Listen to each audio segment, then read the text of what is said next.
Hi, I am Utkarsh Bharadwaj, currently a second year undergraduate student at IIT Bombay. तो इस lecture में भी हम लोग कुछ और प्रॉब्लम्स देखेंगे related to method of undetermined coefficients, जो कि बहुत इम्पॉर्टेंट है। जो भी आप आगे कंपटीशन दोगे, नहीं तो फिर आगे जो भी इंजीनियरिंग के ब्रांचेस में टॉपिक्स पढ़ोगे वो सारे जगह ये कहीं ना कहीं यूज हो जाता है, डायरेक्टली या फिर indirectly. So we have to solve a good amount of question to get a good grasp on this concept. So start करते हैं आज के क्वेश्चन से। तो आज का हमारा पहला क्वेश्चन कुछ इस फॉर्म में है। Second order differential equation given है y as a function of t। तो इसको हम लोगों को फाइंड आउट करना है। तो इसको हम लोग एज्यूम करते हैं ए टी, क्योंकि इस फॉर्म में यहाँ पे गिवन है, तो इंट्यूशन से कुछ इस फॉर्म में एज्यूम करते हैं plus B T plus C. इसका सिंगल डेरिवेटिव निकाले तो 2at प्लस बी, और डबल डेरिवेटिव निकाले then 2 of A. So we will put all the like जो भी, तो यहाँ पे 2a आ गया minus 6a minus 6at minus 3b minus 4a into T का square minus 4b T minus 4c is equal to 4t का square minus 1। तो कुछ इस फॉर्म में हमें दिख रहा। तो क्योंकि टी स्क्वायर का यहाँ पे सिर्फ एक ही कॉफिशिएंट है, दैट इज माइनस 4a, तो minus 4a has to be equal to 4। तो a का वैल्यू हमारे पास माइनस 1 है, और वो जो कांस्टेंट टर्म है that is 2a minus 3b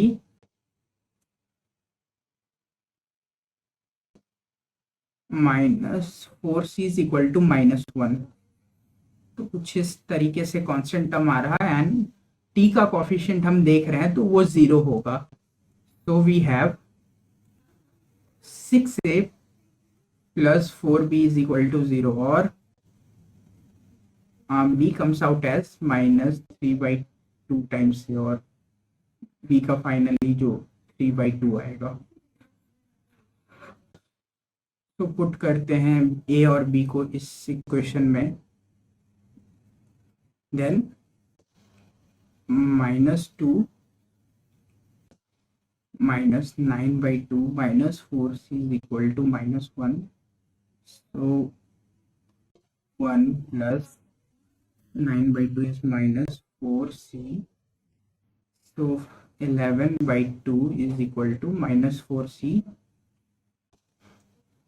or c comes out as minus 11/8. So our final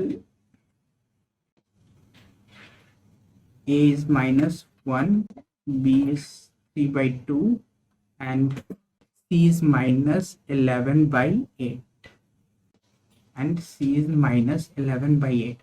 So our final solution y of t comes out as minus of t square plus 3/2t minus 11/8। तो हमारा like ये final solution आता है। तो हमने like substitute किया पहले उस फॉर्म में, फिर उसको पुट किया इक्वेशन में, और फिर कॉन्स्टेंट्स को इक्वेट करके एक फाइनल सॉल्यूशन तक आए।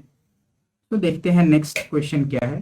तो नेक्स्ट क्वेश्चन में हम लोग ये वाला सब्स्टिट्यूशन यूज करेंगे, y of t is equal to a cos 2t plus b into sine of 2t।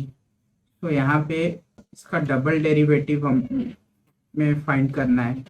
पहले सिंगल डेरिवेटिव कर लेते हैं। So minus a minus 2a into sine of 2t plus 2b into cos of 2t, double derivative is minus 4a into cos 2t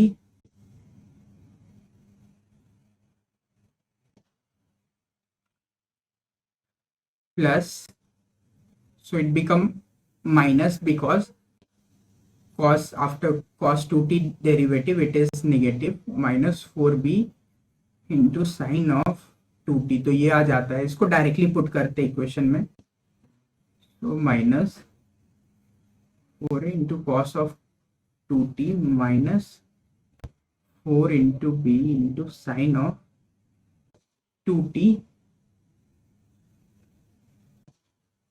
plus 4, that is minus, sorry, it is plus 4a into cos of 2t plus 4b into sin of 2t is equal to 3 cos 2t. So coefficient of cos 2t is minus of 4a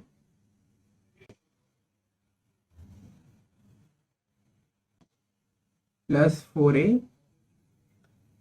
So like ये जो equation है इसका सिर्फ CF exist करता है, PI like वो exist नहीं करता है. सो हम लोग अगर CF मेथड से निकालेंगे देन, क्योंकि इसका जो PI है एक दूसरे को कैंसिल आउट करके डायरेक्टली जीरो देता है, जो इसका जो एक दूसरे को कैंसिल आउट कर देता है.